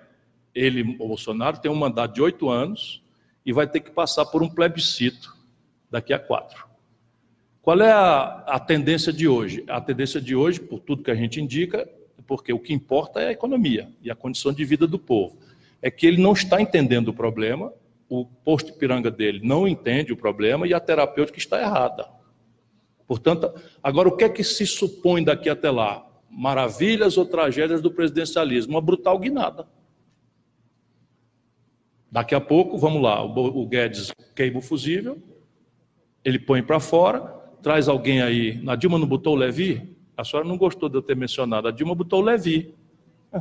Botou o Levi, ministro da Fazenda. O PT nomeou o Levi, como já tinha nomeado o Meirelles, né, do Banco Central. E pronto, o presidencialismo trágica ou benfazejamente tem essa capacidade. E aí Deus é quem sabe que tipo de guinada ele pode fazer, mas ele pode fazer. Veja, a guinada necessária é para entender o problema. E a terapêutica deriva do bom diagnóstico. Então, se você tem um diagnóstico em que o problema do Brasil é estabelecer um receituário que está desmoralizado tecnicamente a partir da vivência de 2008, ninguém mais qualificado tecnicamente no mundo defende o consenso de Washington tal como ele foi formulado. Não quer dizer que abandonaram as premissas liberais, não, está muito longe disso. A humanidade está meio que sem muita alternativa. Mas todo mundo já percebeu, e aí quando você olha o experimento prático, o que é que o Trump está fazendo? O Trump está fazendo, em pleno epicentro do capitalismo mundial, política industrial e de comércio exterior. Está discutindo taxa de câmbio. Então, e o Brasil está fazendo o oposto. Então, quando você privatiza, é preciso entender o que é a privatização, especialmente por mim, que nunca fui contra. Eu acho que a privatização é uma ferramenta que você deve usar conforme o plano que você estabeleceu, qual é o papel que o capital privado, internacional ou nacional deve ter no seu grande projeto. Mas vamos lá, o Brasil o que é que está fazendo? Está privatizando não tradables, não comercializáveis. Ou seja, nós estamos gerando um passivo externo em dólar infinanciável. O que assina, assim que a gente vê a precariedade desse perfil de reservas do Brasil, né, porque é um perfil de reservas, sabe-se lá qual a consistência disso. Na hora que a gente perceber isso, esse passivo externo líquido fica uma fratura exposta. Resultado, lá se vê um velho filme que liquidou o Fernando Henrique e que liquidou o PT com a Dilma. Desvalorização cambial selvagem, correia de transmissão instantânea para os preços, inflação, e aí, olha o diagnóstico errado. Mete uma taxa de juros que não tem nenhum efeito sobre esse tipo de inflação. Qual é o efeito que a taxa de juros tem sobre o preço do pão que subiu porque o trigo subiu, porque o dólar subiu? Não é demanda. Então, se não tiver o diagnóstico correto, ele não tem. Então, qual é a ideia em vigor no Brasil? É a gente praticar o receituário neoliberal, já vencido, e nesse caso, seremos reconhecidos como bons moços internacionais e acudidos pela emergência do capital estrangeiro. Sabe quando foi que isso aconteceu na história da humanidade, em qualquer lugar do mundo? Nunca. Ou seja, quer crescer, o capital se faz em casa. O que quer dizer, por exemplo, a reforma tributária. Ao invés de você arrochar pobre, você tem que ir para o andar de cima, em linha com as melhores práticas internacionais. Quer resolver o problema do déficit da Previdência agora? Segura aí. Primeiro, um tributo sobre lucros e dividendos empresariais. Bota 70 bilhões no caixa, com alíquotas moderadas. Um tributo progressivo sobre heranças acima de 2 milhões de reais. Bota mais 15 bilhões no caixa. 20% de corte nas renúncias fiscais, que hoje atinge 386 bilhões de reais. Dá mais quanto? 60. Não, 60 não, dá quase 70, quase 80. Pronto, acabou o déficit. Compreende?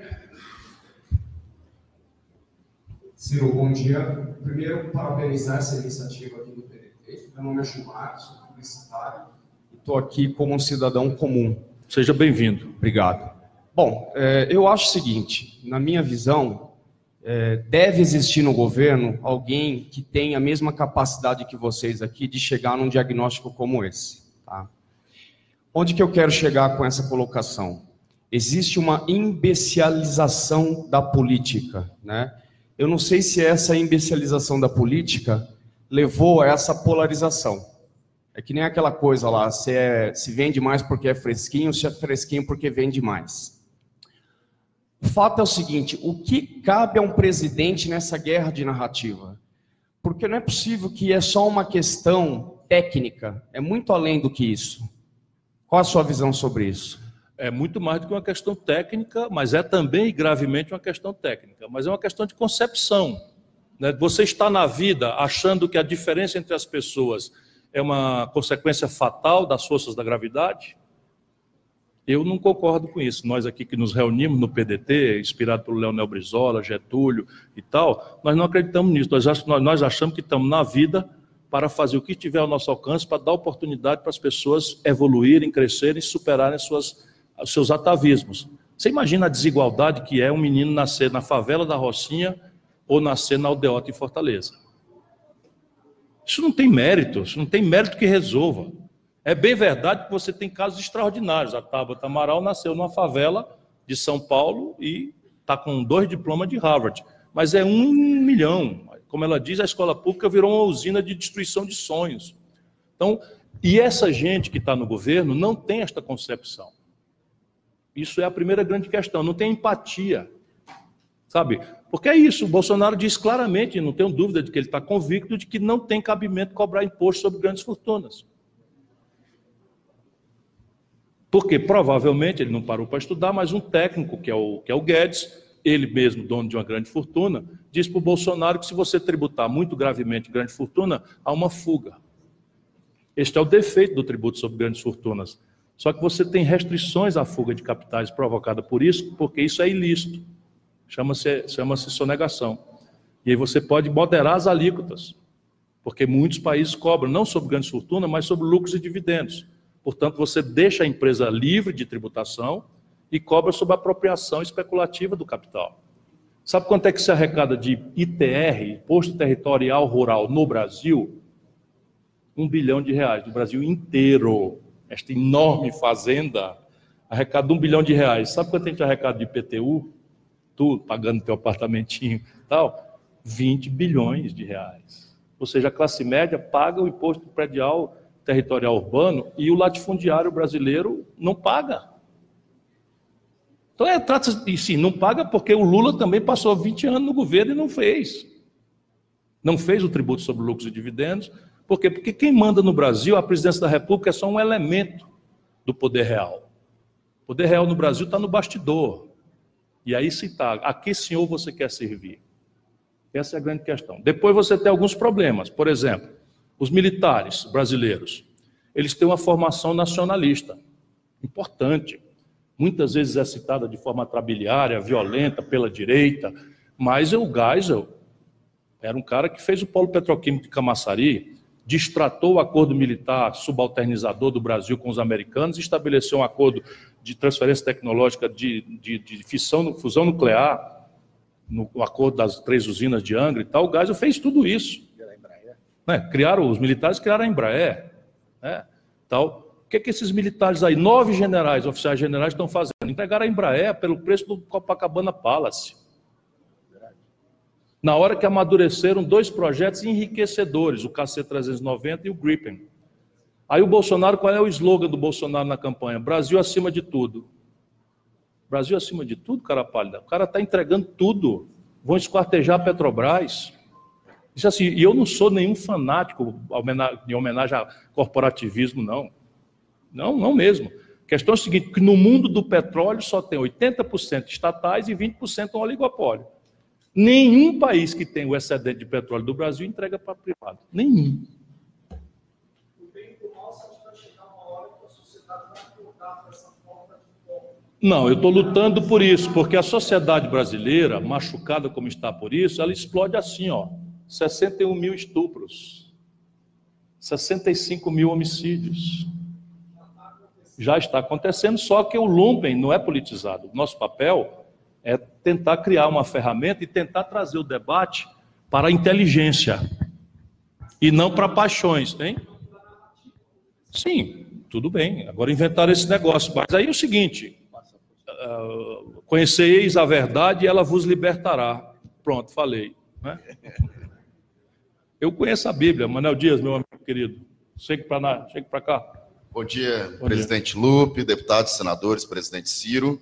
Eu sou o Thales, trabalho com o deputado estadual Carlos Cabral, aqui do PDT de Goiás, e sou professor de História. A gente tem convivido muito com o ambiente acadêmico, um receio muito grande do que está por vir. Cortes orçamentários das universidades, sucateamento dos institutos federais tecnológicos. Gostaria que o senhor comentasse um pouco sobre esse projeto educacional que está em curso no Brasil. Na verdade, no Brasil não há projeto. Então você tem hoje uma tática que é aquilo que eu falei. Vamos fazer um corte, a obsessão é virar o déficit primário em superávit primário num prazo de 1 ano, de 2 anos, de 3 anos, mesmo que isto seja feito a qualquer custo. Então isso é o que está em marcha para a gente entender no Brasil. Não é por maldade, é uma crença por intoxicação ideológica, de que isto feito, o Brasil reverte expectativas e seremos destino de capitais estrangeiros que vão nos redimir. Já disse que não há precedente na história do mundo, etc. Entretanto, nós do PDT fomos mal compreendidos quando a gente abriu um diálogo com o Rodrigo Maia. Fomos criticados por isso. E hoje, cada dia que passa, isso é só um símbolo de como nós resolvemos atuar no Congresso. Então, veja um exemplo prático. Quando acabou a eleição, nós chegamos à conclusão, com muita dor, que nós perdemos. Tem gente que parece que não entendeu ainda. Né? Nós chegamos à conclusão, doeu pra cacete, nós chegamos à conclusão, doeu muito, mas nós perdemos a eleição. Sob o ponto de vista do parlamento, assim, a derrota é assim, 513, nós somos 130. Nós tudinho. Os vermelhinhos, os rosas, sabe? Tudinho junto. Só dá 130 em 513. O que é que a gente deve fazer? Torcer para o circo pegar fogo, para a gente rir da cara do palhaço, botar defeito em tudo, jogar pedra, esculhambar e faturar por daqui 4 anos a tragédia e tal. Nós do PDT repugnamos essa ideia. Nós achamos que o palhaço, nesse caso, é o povo brasileiro. Então resolvemos fazer o seguinte, nós vamos atuar para conter danos. Nós vamos atuar para chamar o Jair Bolsonaro para o jogo democrático. Por isso nós nos chamamos de oposição propositiva e estamos trabalhando com a frequência igual de campanha, porque nós não desconhecemos o problema, nós apostamos nos números, nós vamos lá e nós denunciamos e propomos uma coisa alternativa, tentando ver se o povo vê que a saída para o Brasil é essa dinâmica para todo mundo, não é só para nós. Resultado prático na tua pergunta. No primeiro momento, nós reforçamos as manifestações de rua. Os estudantes brasileiros fizeram história, os professores fizeram história, e o governo ouviu. E aí tirou 1 bilhão e 400 milhões de reais da reserva de contingência, que é uma fração orçamentária que todo orçamento tem, você prevê as receitas e despesas e faz lá uma reserva de contingência para um imprevisto. Ele tirou metade disso e botou na educação, atenuamos dano. Depois o governo estava desesperado, porque eles inventaram, com o voto a favor do Bolsonaro e todo o discurso a favor dessa grande mídia e tal, que agora parte estão começando a ver a imbecilidade que fizeram, que é o teto de gasto mais a lei, como é que chama? Não, eu sei, mas é o teto de gasto, mas tem um negócio, é chave de ouro, lei de ouro. A regra de ouro. Tem a PEC 95 e a regra de ouro. A PEC 95 congela os investimentos em educação, saúde e segurança, menos juro, por 20 anos. 20 anos. Não interessa se o Brasil ainda cresce quase 2% ao ano na população, se temos demanda de 1.000 assuntos de saúde, educação, de segurança, esses loucos fizeram sem nenhum precedente internacional, em canto nenhum, e nós agora estamos conversando já no bastidor que o Rodrigo Maia viu, finalmente percebeu a estupidez inominável com o status de regra constitucional que fizeram. Mas, enquanto isso, deu-se a regra de ouro. O que é a regra de ouro? Está proibido o Brasil, do Michel Temer para cá, de fazer dívida para financiar custeio. Antes a dívida era dívida, e o governo alocava onde queria alocar. Então agora eles fizeram, só pode usar dívida para pagar juro.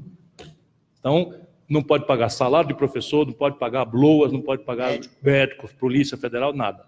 Resultado, o governo mandou para o Congresso, desesperado, um projeto de lei autorizando um crédito de 280 bilhões para ferir a regra de ouro, violentar a regra de ouro por um exercício, que é esse. Em vez de acabar com essa loucura, resolveram fazer agonia para o ano que vem. Resultado prático, nós vimos uma oportunidade.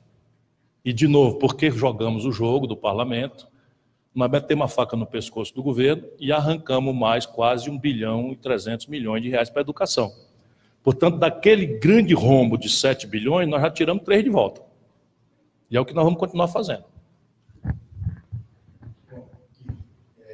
Alex de Castro, sou secretário de Saúde de uma cidade do interior do Ceará. A minha pergunta... Estão tudo aqui em Brasília hoje. Tem aqui... Congresso, A fala do nosso... Todo lugar que disse que nós estamos vivendo a pior década dos últimos 120 anos. Quando a gente olha para a história, a gente viu que os Estados Unidos quebraram em 1929. Lá naquele momento, o governo americano fez o New Deal, fez um investimento muito pesado para recompor a economia americana. Graças a Deus deu certo para o bem da humanidade. Aqui no Brasil, o senhor acabou de falar que o poder de investimento do governo é de apenas 3 bilhões de reais. E que fez um caixa de 1 trilhão. A minha pergunta é, com essa dificuldade que nós estamos vivendo, com o meu pequeno montezinho de onde eu olho a sociedade, eu vim aqui perguntar ao senhor que olha de um monte muito alto para a sociedade brasileira, o que o senhor vê se esse 1 trilhão é uma espécie de fazer caixa para algum investimento ou isso aí não tem nada a ver? Não, conterrâneo, tem a ver sim. Uma parte disso, eu disse já na mesma hora que eu detesto leviandade, uma parte disso são recursos vinculados a convênios, a algumas coisas, e uma parte disso é uma reserva que todo governo tem que ter. O governo não pode estar trabalhando da mão para a boca, que aparece um Brumadinho, tem que correr lá, aparece uma guerra, né? Faz séculos que o Brasil não tem, mas nós estamos na véspera de uma, o Bolsonaro quase nos mete numa guerra na Venezuela. Felizmente, os militares brasileiros mostraram para ele o crime que seria fazer esse trabalho de serviçal dos Estados Unidos, violentando uma tradição brasileira que, desde a Guerra do Paraguai, se bem que o Jânio Quadros andou frequentando também a ideia de se meter numa invasão da Guiana, a Guerra das Lagostas, isso aí pouca gente sabe. Enfim, mas parte disso poderia sim entrar numa dinâmica, até porque hoje em dia você tem uma ferramentaria de financiamentos alternativos que nós no Ceará usamos muito. Por exemplo, hoje sobra dinheiro no Banco Mundial, sobra dinheiro na CAF, sobra dinheiro no BID. São recursos de crédito de longo prazo, juro barato, com carência. Você tem ferramentas de PPP, você tem ferramentas de concessão, você tem ferramentas, enfim, de debêntures conversíveis em ação. Você tem, para quem sabe e quer fazer, tem 1 milhão de ferramentas. No meu plano de governo, tinha para este ano algo ao redor de 2% do PIB para inversão em infraestrutura. E 1 milhão de empregos estariam já gerados nos 6 primeiros meses por questão de retomada de obras paradas e de, por exemplo, São Francisco, o projeto São Francisco, que é tão gravemente importante para nós, falta 3% para terminar. 3%. É uma obra que se arrasta há 16 anos, já se gastaram lá 9 bilhões de reais, você com 400 milhões resolve. Faz sentido você não terminar essa obra, porque ela retorna. Imediatamente ela passa a retornar. A Transnordestina, que eu presidi, eu estava avançando 1 quilômetro por dia, com 5 mil operários trabalhando. Parada. Percebe? Aí a obra, você já botou ali 6 bilhões de reais. Então não faz sentido. E aí você tem fundo de BNDES, fundo de recebíveis, debêntures, conversíveis, assim, um monte de ferramenta que dá para você juntar os 200 bilhões de reais e tocar o ferro de forma neo-keynesiana, que é a explicação do New Deal. O Keynes dizia que em tempos de depressão econômica, que é claramente o nosso problema, os governos deveriam pagar o povo para cavar buraco e depois pagar o povo para tapar o buraco. Tamanha, ele dizia assim, não interessa a inutilidade da porque tem que fazer. Por quê? Porque o capitalismo só, ele não tem condição de sair. No caso brasileiro, são 4 motores. Primeiro, consumo das famílias, que eu mostrei aqui, puxa 60% do PIB. Como é que eu posso ter 63 milhões de brasileiros com nome sujo no SPC e pensar em retomada de consumo? Aí dá para resolver? Dá para resolver. Como? Pega o Banco do Brasil, a Caixa Econômica, chama os credores com Serasa, com SPC e faz um desconto de 90%. Não é porque você vai botar a faca no pescoço, é porque o Serasa já está fazendo. A Caixa Econômica agora vai fazer, mas só para os seus 3 milhões de clientes inadimplentes. Aí o seguinte, cai no problema de dar o desconto de 90% e dá 10%, o cara não tem o dinheiro para pagar. Qual é o problema de você refinanciar? É só fazer para o pobre e para a classe média o que eles fazem todo ano para os ricos. Todo ano eles fazem o tal refis, que é passar os papéis de otário para nós todos que pagamos imposto em dia, para aqueles que não pagaram, parcelar em 90 anos, sem juros, sem correção monetária, sem multa, etc.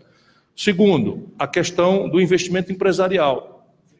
O empresariado brasileiro hoje está super endividado, mostrei ali o das pequenas empresas, mas vale para todo mundo.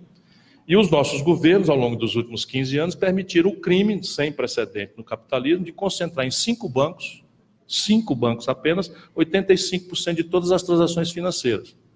E esses bancos não estão financiando. Por quê? Porque eles ganham o dinheiro dele em cima do lombo do dinheiro do povo. Tem que quebrar isso, trazendo a taxa de juros para um valor menor do que a rentabilidade média dos negócios, por um lado, e fazer uma reestruturação desse passivo empresarial, inclusive usando parte das reservas cambiais. Terceiro, a reforma fiscal. Eu disse para o companheiro ali, vou repetir. Se você quiser, tecnicamente, o Brasil supera o déficit só em linha com as melhores práticas internacionais com 3 providências. Mas eu ainda tomaria uma 4ª para incrementar o volume de investimento. Primeira providência, um tributo sobre lucros e dividendos. Todo mundo cobra, menos o Brasil e a Estônia. Menos o Brasil e a Estônia. Eu, ministro da Fazenda do Itamar Franco, cobrava. O Fernando Henrique entrou, revogou. Durante os governos Lula e Dilma, continuaram sem cobrar, continuam hoje sem cobrar. O mundo inteiro paga. Sabe o que é? O seguinte, o Banco Itaú distribuiu 9 bilhões de reais para 4 famílias. Enquanto tu morre com o teu saláriozinho no imposto de renda na fonte, as 9 famílias não pagaram nem um centavo de imposto, porque é lucro e dividendo. Está direito isso? Aí já tem 70 bilhões, metade do déficit. Depois o Brasil, de um tempo para cá, dispensou 386 bilhões de reais de impostos devidos. Foi em troca de uma grande política pública, de emprego, de se investir. Não, clientelismo. Algumas coisas até têm mérito, mas outras não. Então, se você passar o pente fino em 20%, estou falando de acabar não, 386 bilhões, se você tirar 20%, que era meu plano, você acha mais quase 80 bi aí, rapaz.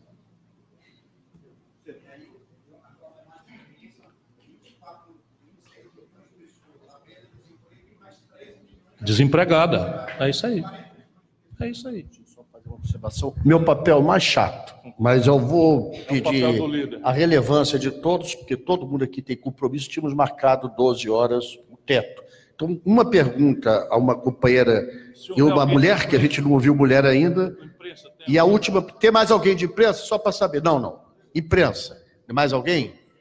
Só tem uma companheira aqui que é, ó, microfone. Hein? Tá bom. Quem? Então, por favor. Você que abriu mão, hein? Foi. Quero agradecer a companheira Cleide ter aberto mão. Ela é de Lusiânia. Nós estamos aqui com um grupo de 12 pessoas aqui do município de Lusiânia que viemos aqui prestigiar. Cumprimentar o presidente do partido, o Lupe, e cumprimentar o Ciro. Eu estou vereador na cidade de Lusiânia, aqui do PDT, aqui no estado de Goiás, e moramos numa região com aproximadamente quase 2 milhões de habitantes, que é chamado em torno do Distrito Federal. E nós vivemos a cidade do NEM, né? A terra do NEM, nem Goiás e nem Brasília, abandonado, de certa forma, pelos 2 estados e ainda pela federação. O grande problema, Ciro, que a gente vê na questão, não tem milagre em administração, economia, e infelizmente o Brasil ainda pratica a economia antissocial, né, que prestigia os banqueiros, que prestigia todo o mercado e abandona as causas sociais do país e aquilo que realmente tem relevância. Nós vivemos também, o que a gente percebe nos prefeitos é andar com pires na mão.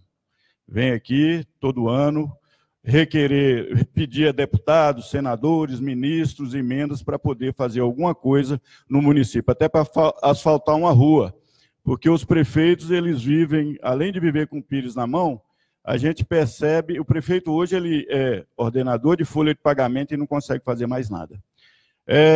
Uma pergunta. Existe a possibilidade, numa possível, porque nós não acreditamos nesse governo, esse governo está fadado ao pó e de pós entende bem, está até nos aviões da FAB, existe uma situação que é o pacto federativo. Porque o governo federal ele acumula mais de 70%, o governo estadual mais de 10%, e os municípios ficam com aquilo que é chamado o resto do resto.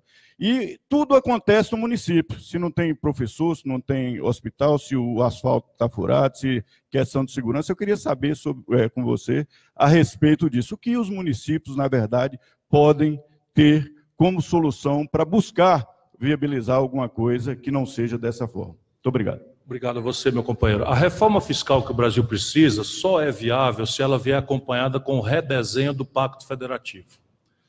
Mas antes a gente precisa repor alguns argumentos, para a gente entender o problema e não sair com o remédio errado.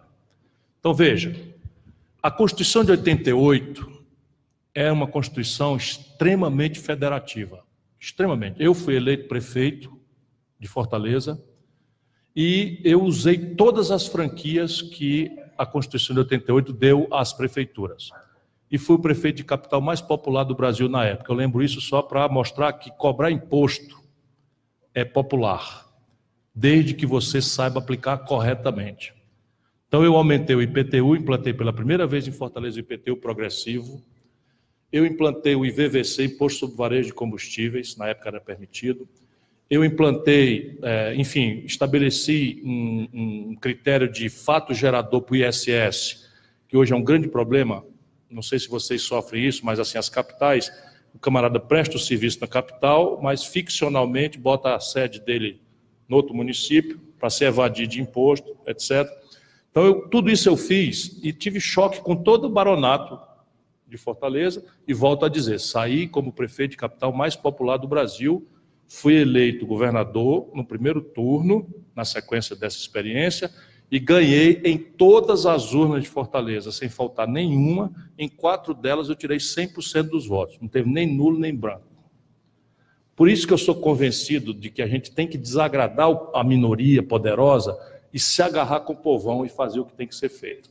Então, como é que a gente conserta? De novo, no Brasil tem saída diferente. Você olha para a Argentina, olha para o Chile, olha para a Bolívia, olha para a Colômbia, você não vê o jeito. Você olha para a velha Europa, como é que a Grécia vai dar conta de resolver o problema? Como é que Portugal vai dar conta? Que está até mais ou menos. Como é que a velha Itália vai resolver? E aí você olha para o Brasil e você assim, porra, tem 20 portas. Eu acordo às vezes indignado de não ter conseguido ganhar a eleição e ver como é que se joga uma oportunidade de ouro dessa fora. Porque tem 20 portas, eu estou te dizendo. Então, na questão da reforma fiscal, isso que eu falei, um imposto progressivo sobre lucros e dividendos, um imposto progressivo sobre grandes heranças, um tributo, um corte das renúncias fiscais de 20% para começar, e um tributo sobre transações financeiras acima de R$5.000 por mês, todos partilhados com os estados e municípios.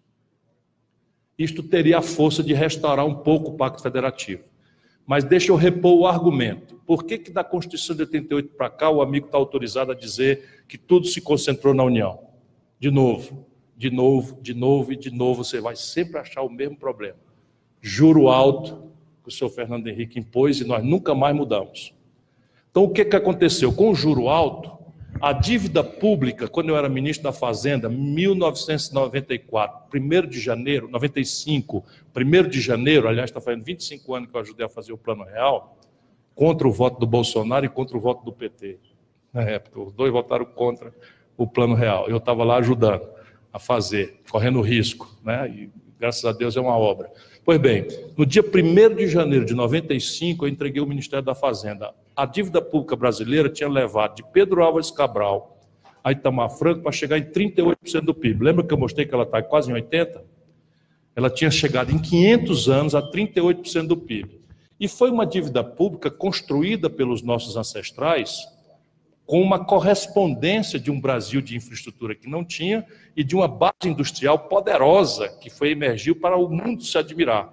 Vale do Rio Doce, Petrobras, Telebrás, Eletrobras, 70 mil quilômetros de estradas asfaltadas, 20 mil quilômetros, quantos quilômetros de ferrovia?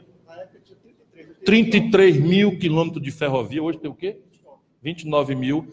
Tudo isso foi feito para fazer a dívida de 38% do PIB. Em 8 anos dessa brincadeirinha, o Fernando Henrique pegou a dívida de 38% e estourou para 78% do PIB. A carga tributária, quando eu entreguei, era 27%, 27 de cada 100 reais do PIB. O Fernando Henrique aumentou para 32,5% do PIB, o maior aumento de carga tributária da história do capitalismo mundial no prazo. E desmobilizou mais de 100 bilhões de dólares entregando a preço de banana com 1.000 fraudes ativos ricos do povo brasileiro, que é o ciclo que vai começar de novo agora com a entrega da Embraer. Pois bem, e o Brasil quebrou, porque é o modelo. E aí, porque a dívida explodiu e porque a Previdência Social explodiu, o governo passou a criar uma série de novos tributos com a característica de contribuição não partilhada com estados e municípios. Por quê? Porque as duas grandes contas, Previdência e dívida pública, estavam no lombo dele. Aí vem a PIS, o PIS, a COFINS, a Contribuição Social sobre o Lucro Líquido, a CPMF. Portanto, os municípios não partilharam do adicional de receita. Não houve subtração de receita dos municípios. Só para ter clareza disso. Os municípios seguem recebendo o que recebiam, em termos reais, embora estejam recebendo menos agora pela depressão econômica. Aí o Fundo de Participação caiu, uma pancada, o ICMS dos estados caiu uma pancada pela depressão econômica. Mas esse novo desenho no Brasil é possível de consertar. Vou passar a palavra para o Flávio Nogueira. Presidente, só poder falar para o colega ali, que eu estou na coordenação da Frente Parlamentar pelo novo Pacto Federativo. A gente já teve alguns avanços aí nesse semestre, alguns ainda estão em andamento. Só para citar um exemplo, a questão da cessão onerosa do pré-sal, que desde o Lula tentavam decidir, ninguém decidia, a gente colocou na PEC lá da emenda impositiva, aí 15% para os municípios, 15% para os estados, para citar um exemplo. E isso agora está no Senado, salvo engano, o nosso senador Cid Gomes pediu a relatoria disso, e aí a gente pode construir um avanço maior, só que a PEC positiva já foi promulgada pelo Congresso, é só esse trecho aí que a gente ainda está definindo. Vou até fazer uma visita ao nosso senador hoje para poder ver no que eu posso contribuir. Obrigado. E qualquer coisa eu estou à disposição também sobre o Pacto Federativo, da mesma forma partido. Obrigado. Companheiro Flávio, finalizando a última pergunta. Obrigado. Ciro, eu não sei se você já falou anteriormente, que cheguei atrasado devido ao voo de Teresina para cá, que é complicado. É uma definição sua sobre recessão econômica e depressão. Existem definições ortodoxas de que só pode haver recessão depois de uma queda consecutiva. Saber se você adota essa ortodoxia, se segue isso. Nós estamos numa estagnação econômica grave. O que é recessão? É desemprego elevado, inflação, queda da arrecadação. Então, isso não é recessão? Ou tem que seguir esses parâmetros, como falei, essa ortodoxia que os economistas, a doutrina nos inspira sobre isso. E recessão? Estamos na iminência da recessão? Quando isso pode acontecer? Meu caro Flávio, é um prazer muito grande. Eu não tinha falado sobre isso e você me dá a oportunidade. E isso é importante também que o nosso povo domine. No jargão técnico, recessão tem uma definição, estagnação não. Recessão é quando o PIB cai 2 trimestres consecutivos. Então, nesse momento, nós ainda não estamos em recessão, porque só caiu um PIB, um trimestre. Então, janeiro, fevereiro, março, caiu. Se agora, abril, maio, junho, cair de novo, recessão. E pode acontecer. As indicações são dessas. Porém, já é flagrante que o país está num quadro de estagnação econômica, que você tem um crescimento que é menor do que o crescimento da população. Então, isso é um indicador. Então, a população cresce a 1,7% ao ano, e aí a economia cresce a 1%. Então, se você cresce a 1,7%, a população cresce a 1%, a riqueza por cabeça cai. Isso é um quadro que, apesar de tecnicamente não ser recessivo, é um quadro de estagnação econômica.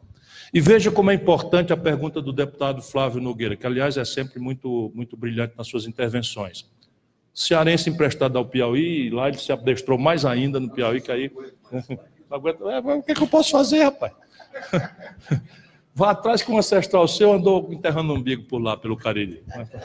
Esperto do jeito que você é, inteligente. Bom, vamos lá.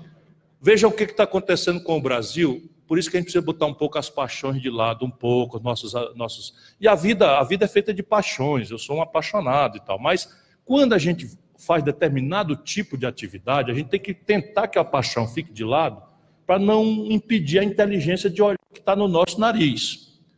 No ano 80, o Brasil era a 8ª economia do mundo, a 15ª economia industrial do planeta Terra. E era citado nos compêndios, como até hoje é citado nos compêndios de economia política do mundo, como o sede do maior milagre econômico da história do capitalismo mundial. Por quê? Porque nós saímos do nada, em 1930 o país não era nada, do ponto de vista econômico, moderno, e viramos a 15ª economia industrial do mundo. E isso especialmente ali depois da Segunda Guerra Mundial, guiado pelo trabalhismo. Isso aqui é muito importante, assim, é uma coisa feliz do militante trabalhista saber. Ou seja, o país tinha um projeto. E esse projeto não cabe agora resumir, mas esse projeto ele tinha um pé de barro. Não é que um pé de barro de malícia, que os formuladores dele não viram. É que o pé de barro aparece depois. Vira pé de barro depois. Ele estava bem pintadinho. Qual era? Nós não temos poupança no Brasil. Então, a nossa sociedade é uma sociedade que poupa pouco. Então, quando termina o ano, o Brasil está consumindo 86% de tudo que produz. Sobra 14% apenas, que é o que chama-se formação bruta de capital, ou seja, a poupança. Como nós temos uma dívida que come quase 11% do PIB, então você praticamente não tem poupança nenhuma. Então, nós alimentamos a crença de que era possível fazer um atalho na tarefa política de construir poupança, que não é na casa da gente. Poupança são as instituições políticas que fazem, ou deixam de fazer, fazem bem feito ou fazem mal feito, não é por acaso. Pois bem, o que aconteceu? Nós resolvemos pegar o atalho da dívida. Por quê? Porque a dívida externa, historicamente, tinha uma característica, era de longo prazo e muito barata. Eu andei estudando a dívida que o Brasil tomou ao longo dos anos 50, 60, 70, era 3 anos de carência, 3,5% de juros ao ano e 12 anos de carência em média para pagar. Então, pensaram do tempo, qual é o erro? Eu tomo $1 bilhão emprestado, a 3 de carência, com 12 para pagar, com 3,5% de juros ao ano, meto no petróleo Brás, 4 anos depois do meu investimento, quando eu tiver que começar a pagar, o faturamento de 1 ano da Petrobras paga a dívida. Então, corretamente, danaram tomar dinheiro emprestado lá fora e abrir Brás, produzir o Brasil moderno que nós temos. Foi um acerto grande.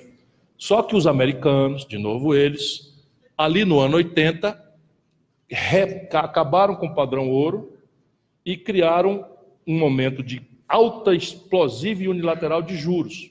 Então, o juro que era 3,5% ao ano, nas letrinhas miudinhas dos contratos brasileiros, é que a gente se comprometia a pagar juro flutuante. Aí, resultado, o juro saiu de 3% para 29%. Todos os países que tinham as suas matrizes de desenvolvimento dependentes de fluxos internacionais de capital com esse perfil quebraram. E o Brasil quebrou em 80. E de lá para cá, nós não temos conseguido achar o caminho. Com algumas ilusões de caminho. Mas por que eu digo? Do ano 80 para hoje, o crescimento médio do Brasil é de 2%. E a população cresce no período mais ou menos 1,8% a 1,7% ao ano. Portanto, nós desde os anos 80 que nós estamos mais ou menos enxugando gelo. Se as nossas instituições de distribuição de renda fossem perfeitas, e elas são o oposto, as piores do mundo, de maneira que nós, além de não crescer, estamos concentrando renda de uma forma tão perversa que a humanidade nunca viu. 5 brasileiros hoje acumulam as posses de 100 milhões de nacionais. Só nós temos essa perversão, que também é um elemento indicativo de por onde a gente tem que começar a consertar as coisas no Brasil, e também o tamanho do poder dos inimigos que nós temos, dos adversários que nós temos, para quem fala com clareza sobre isso. O resultado prático é que essa percepção não é vista, porque quando o Fernando Henrique assume com o real subtrai o imposto inflacionário e no curto prazo dá uma folga de renda para o povo. E o povo imediatamente transforma isso em consumo.